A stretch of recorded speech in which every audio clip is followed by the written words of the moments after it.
Hey guys, Chelsea from the Reading Outlaw here to do another tag video. This is the Nintendo book tag originated by Sam over at Novels and Nonsense, so I will link her video down below. She didn't tag me specifically, but as a geek girl and a gamer girl, I just absolutely love this tag and I wanted to do it pretty much as soon as I saw her video, but I'm just now getting to it and let's get started. The first question is the NES, and that's a classic you'd like to read. My answer is Jane Eyre by Charlotte Bronte.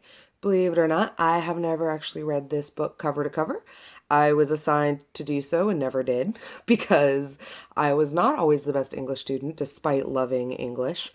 I have read parts of this book, I've read good chunks of this book, but never all of it and never start to finish. And that is something that I feel like I should remedy. So I would like to do that sometime soon. I'll probably wait till later on into like the fall and winter months. I feel like those drive better with reading classics. But yes, it is on my list for this year because I just think that it's time that I give it a read. The next is the SNES, which is a sequel that you liked better than the first book. And my answer for this is Second Helpings by Megan McCafferty. This is the second book in her Jessica Darling series, which I absolutely love. The first one is called Sloppy Firsts, and we meet Jessica Darling as her best friend Hope moves away, and she has to reconcile her way through the beginning of high school without her best friend. But there's also this guy named Marcus Flutie who was in a way kind of responsible for something really tragic that happened to Hope, who is Jessica's best friend and is part of the reason that Hope had to move away. I won't really give away like spoilers.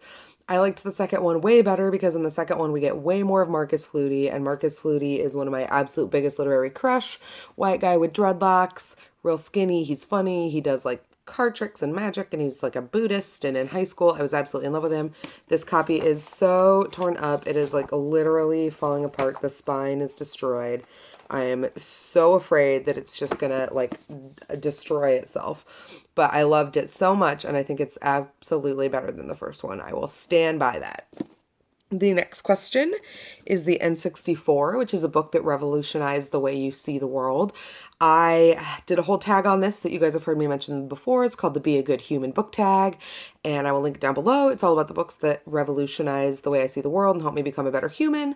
One of those books, and the books that I will talk about today, is East of Eden by John Steinbeck. I just think that this book is not only gorgeous, it says so much about family and forgiveness and redemption and learning about who you are and who you can trust. And if you haven't read it, you need to read it. I loved it even better than Grapes of Wrath and Of Mice and Men. It's my absolute favorite John Steinbeck and might be one of my top like 10 favorite books of all time. Definitely give it a read. Next up is The GameCube, which is a popular book that you didn't like. This one might be fighting words, but I'm willing to stand by it. I did not like The Casual Vacancy. I did not like it at all. Maybe that's not fighting words. From what I remember, it got fairly mixed reviews, but it's J.K. Rowling, and like who doesn't want to love like J.K. Rowling? Like who doesn't want to love everything she puts to paper because of Harry Potter? But I just didn't like it. I just didn't care. Small town, detective-y, crime-solving crime, political intrigue stuff. I just didn't care. I'm sorry. The writing was okay. I think I just maybe went into it with too many high hopes or didn't understand really going into it what it would be about, but I just didn't like it. And I spent money on the hardback and I'm still so sad. Um, Next up is The Wee, which is one of your new favorite books. I am going to say Mistborn by Brandon Sanderson. Specifically, so far, the first book. I'm about halfway done with the third book, and it's almost there. It's almost overtaking the first one in terms of favorites, but it's not quite there yet. So I'll say the first one, Mistborn, just called Mistborn, which is the first in the Mistborn trilogy. I loved it. Brandon Sanderson, I think, is an absolute genius. The way that he writes, the magical system he creates, the way he scripts his battle scenes, which I think is something that can be really hard to do. I just absolutely loved it. I read it earlier this year because of Year of Cosmere and Lindsay Ray, and I just absolutely loved it. I loved it, loved it, loved it. Next up is the Nintendo Power, a favorite graphic novel series or a series you want to start. I have two answers for this question because I couldn't pick one. My two favorite graphic novel series are Rat Queens, which is out in a first trade volume, volume 1, Sass and Sorcery, and has a second trade volume coming out, volume 2, the Long Arms of Angaroth, I think is how you say it. And then also Bitch Planet.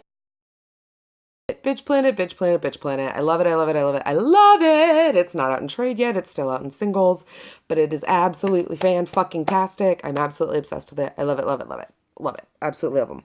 As you can tell, I'm like super excited. That was the question I was waiting to get to because of how much I love both of those graphic novel series. Next up is Super Mario, a character you'd like to squish like a Goomba. And I actually had a hard time kind of thinking through this question because there are a lot of really, really, truly awful characters in books. But I think I'm going to have to go with Ramsay Bolton from the Game of Thrones series. Here's the first book, Game of Thrones, Song of Ice and Fire series. He's not actually in this book so much. He doesn't come into the later books, but he is horrible. He is a sociopath. He is disgusting. He is lost all moral compass. The things he does to some of the characters in this book are worse than some of the things that any other characters in this book do to other people. And this is a book that is full of people raping and pillaging and torturing each other. So, yeah, squish like a Goomba doesn't sound like a fierce enough fate. But there you go. All right, moving on to happier things. The next tag is for Zelda. Yay, Zelda. So much love for Zelda. And that is a newer fantasy that you consider a modern classic. Since I already said Mistborn for this, I want to add another book that I can talk about, and that I think is The Name of the Wind by Patrick Rothfuss. This is the first book in the Kingkiller Chronicle series, and I just think that this is one of those books that, in terms of the way it does fantasy writing style and writing quality, as well as the magical system it creates, it's on par to be one of the greats, I think, for a very, very, very long time. I haven't read the second one yet, and I've heard some mixed things. I've heard there's some things that the main character says and does that aren't super awesome, where like ladies are concerned, but I don't know any details.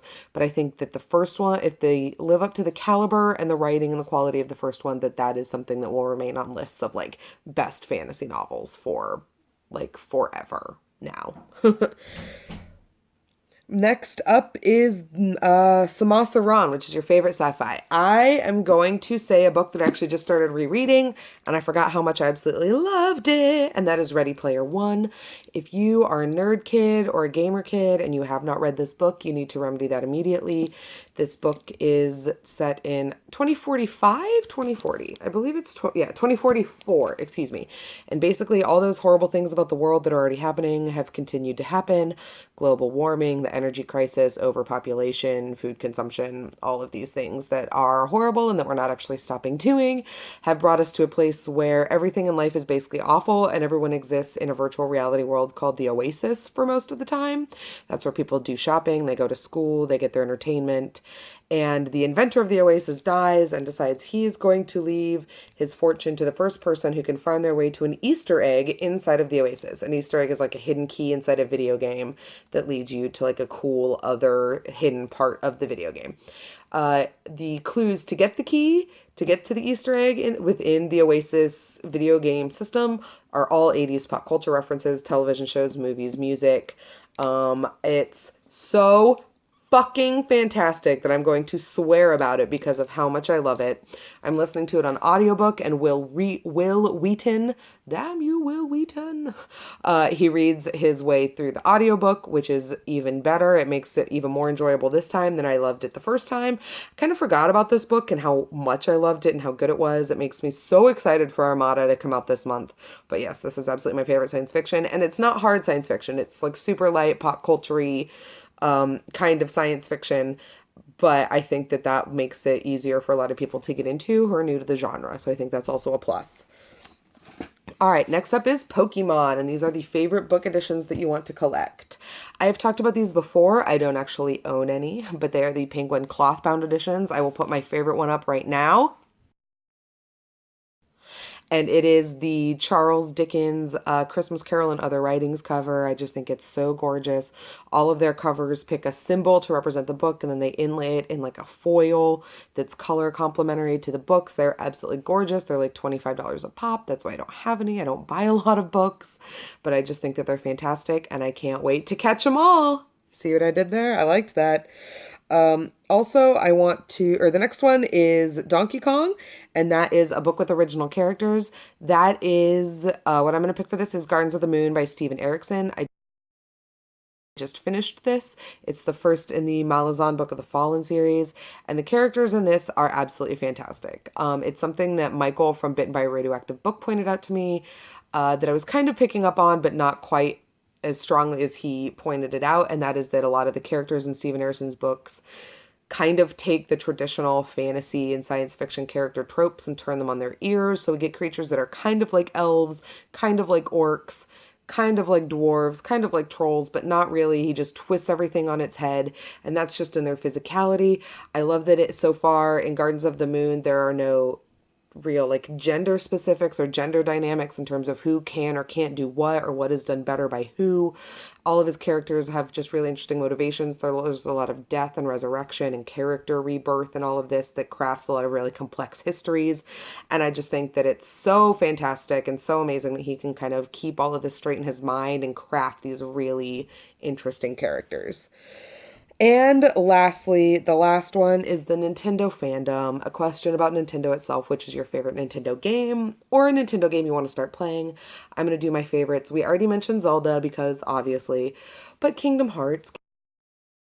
Kingdom Hearts, Kingdom Hearts. I am so in love with Kingdom Hearts. Kingdom Hearts, when I was young, combined my love for video gaming and for personal handheld console gaming and for Disney, and it mashed them all together, and it just was absolutely fantastic then. It's still fantastic now. I haven't played it in years. I need to dig out my old PlayStation 2 console and queue them up on PlayStation, or I need to actually just suck it up and buy another Nintendo DS and redo it that way. But one way or the other, that is my answer to that question, and all my fandom love goes out to Kingdom Hearts.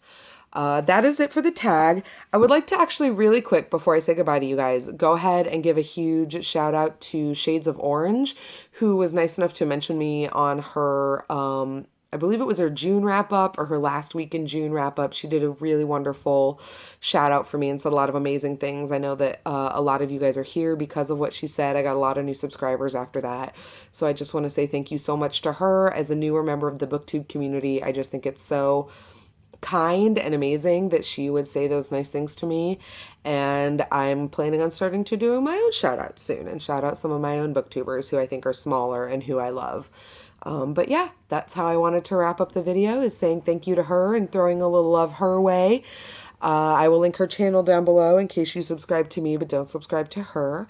But that is just about it. I hope you guys are all having a really good week, and I will see you guys in another video. Like, comment, subscribe, and I'll see you around the internet. Bye.